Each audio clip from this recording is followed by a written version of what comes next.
I was happy when I found the pregnancy test in the trash, until I remembered that my wife and I hadn't been intimate for 6 months and I got a DNA test. The baby wasn't mine and the real father was my closest friend. My name is Ryan Mitchell. I'm 32 years old, and that was the moment I realized I was experiencing the biggest betrayal of my life. But this story isn't just about betrayal. This is a story of patience, planning, and the triumph of justice. It all started that Tuesday morning. My wife Jessica had gone to work and I was having breakfast at home. While emptying the bathroom trash, a small plastic stick that fell out from among the tissues caught my attention. A pregnancy test, and it was positive. My heart started beating rapidly. Was Jessica pregnant? Why hadn't she told me? After the initial shock, happiness came. I was finally going to be a father. But then the cold reality hit me. When was the last time Jessica and I had been intimate? I tried to remember. May. No, April. Exactly 6 months ago. Since then, she'd been constantly making excuses. I'm tired. I'm stressed. I came home late from work. My hand was shaking. The pregnancy test showed positive at 6 weeks. The math was simple. If Jessica had gotten pregnant 6 weeks ago, I couldn't be the father. That night when Jessica came home, I acted normal. At dinner, I was observing her. There was that familiar tension on her face. She kept looking at her phone. "How was your day?" I asked. "Good routine," she said, avoiding my eyes. "I'm a bit tired. I'll go to bed early." She was lying. When Jessica was tired, she would be talkative. This time was different. There was guilt in her voice. The next day, after Jessica went to work, I searched every corner of the house thoroughly. There was a strange smell in the laundry basket. Men's cologne. Different from what I used. I opened Jessica's laptop. Her password was our anniversary. How ironic. I accessed her email account. At first it looked normal. Work emails, shopping notifications. Then I opened the deleted items folder. That's where I found it. Mark Stevenson, my closest friend, the man I'd had a 10-year friendship with. There were emails between him and Jessica. I looked at the dates. It had started 8 months ago. The first emails were innocent.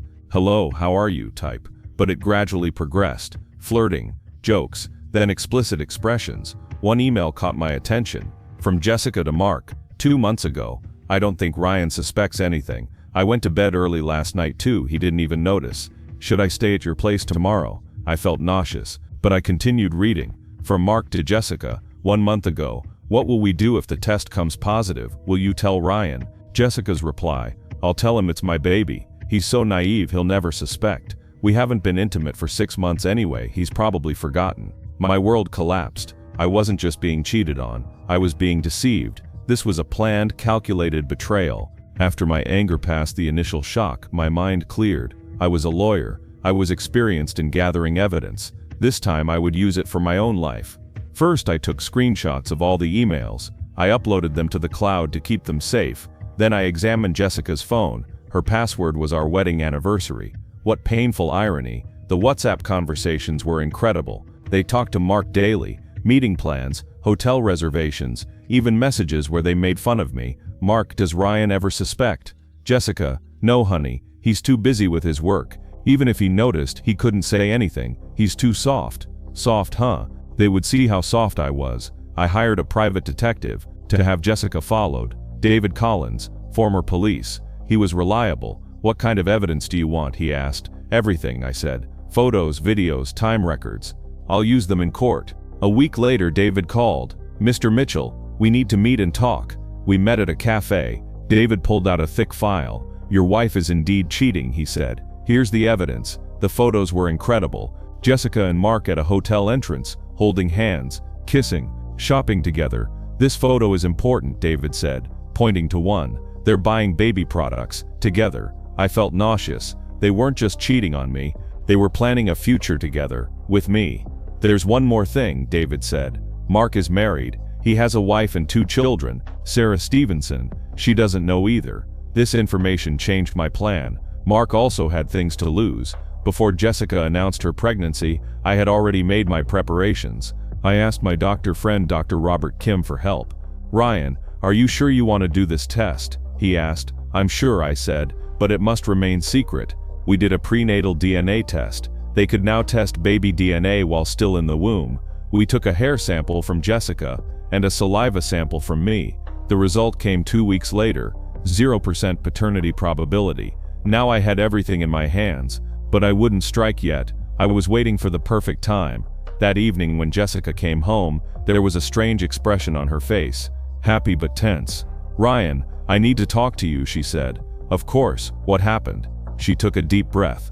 "I'm pregnant." I put a big smile on my face. "Really? How wonderful." I hugged her. Jessica relaxed in my arms. "I'm so happy," she said. "Do you think you'll be a good father?" "I'm sure I will be," I said. I added to myself, "But not to your baby." That night we had a fake celebration. Champagne, grape juice for Jessica, romantic dinner, future plans. Jessica kept talking, how we'd prepare the baby room, names, school plans. Every word was a lie.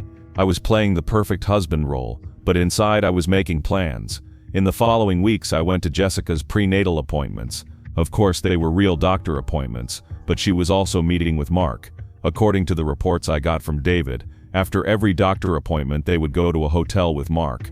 When Jessica came home, I would ask, "What did the doctor say?" "Everything's normal," she would say. "The baby is healthy." This time I called Mark. "Buddy, let's have a barbecue on Saturday," I said. "Let's announce to friends that Jessica is pregnant too." There was panic in Mark's voice. "I'm not available Saturday, Ryan." "How about Sunday?"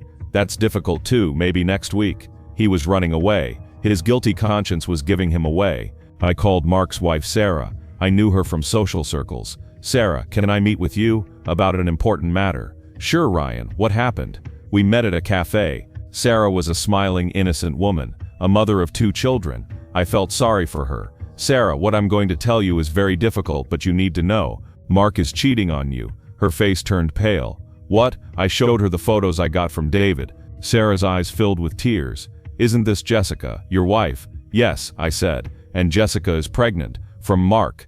Sarah started crying. But then anger came. "That bastard. How could he do this to us and our children?" "Sarah, I'm in the same situation," I said. "If we act together we can destroy them both." The plan was this. I would organize a big announcement party. All friends, family, Jessica's co-workers, everyone would come. "I want to announce our baby to everyone," I told Jessica. Her eyes lit up. "How romantic." I invited Mark too. "Buddy, you're my closest friend. You definitely must be there." This time he couldn't say he was busy. He would come. On the party day, our house was full. Nearly 50 people were there. Jessica looked magnificent. Maternity dress, happy smile. Mark was there too. Tense but there. I signaled Sarah. She also came as planned. "Friends," I said, taking the microphone. "Jessica and I have very important news." Everyone fell silent. Jessica was smiling beside me. "Jessica is pregnant," I said. Applause arose. "But," I said, my tone changing, "this baby isn't mine." The room froze. The smile on Jessica's face disappeared. "What?" she whispered. "I had a DNA test done, Jessica," I said into the microphone. "I'm not the father of this baby." People were looking at each other. Sarah stepped forward. "The baby's father is my husband, Mark," she shouted. Mark's face turned white. He tried to run to the door, but David was waiting. I had hired him as private security. "Here's the evidence," I said, turning on the TV on the wall. The photos and videos David had taken were playing. Jessica and Mark at the hotel. Baby shopping. Kissing. Jessica collapsed. "Ryan, Shut up," I said. "You planned this for 8 months. You thought I was stupid." Half the guests left. The remaining half stayed in shock. Mark stood up. "Ryan, let me explain." "There's nothing to explain," I said. "Get out of my house, both of you." The next day I filed for divorce. I had all the evidence. Ryan email conversations, WhatsApp messages, photos and videos, DNA test results, private detective report. Jessica's lawyer suggested a settlement. "My client will waive alimony claims," he said. "No," I said. "I want compensation, moral damages." In court, the judge looked at Jessica. "Deceiving Mr. Mitchell for 8 months and trying to burden him with another man's baby. This is unacceptable." Jessica was sentenced to pay $50,000 in compensation. Also, she couldn't take anything from marital assets during the marriage. Mark's situation was worse. Sarah also divorced him. She got custody of the children. Mark had to pay alimony. 6 months later, everything was completed. I was completely free from Jessica. Mark had been erased from our social circle. I formed a friendship with Sarah. We were both betrayal victims. I loved her children too.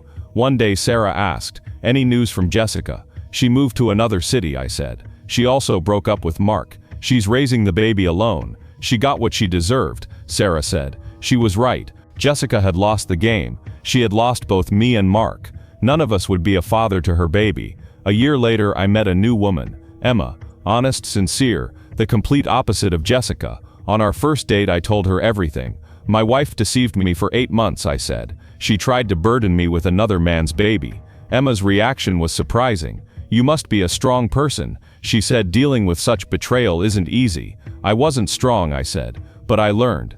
Emma smiled. You learned well. The most important thing I learned from Jessica: you shouldn't trust people blindly. But this didn't mean you had to give up on love. I married Emma 8 months later. This time it was real love. There were no games, no lies. 6 months later, Emma got pregnant. This time I experienced real happiness. There was no need for a DNA test. I trusted her. Jessica sometimes comes to mind. I heard she's raising her child alone. Mark doesn't see her either. They both lost. But I won. Not just the case, but my life. Today I'm playing in the park with my 3-year-old daughter Lily. Emma is beside me, our new baby in her arms. Perfect family picture. Yesterday Lily asked, "Daddy, why do some people lie?" "I don't know, sweetheart," I said, "but we always tell the truth, don't we?" "Yes, Daddy."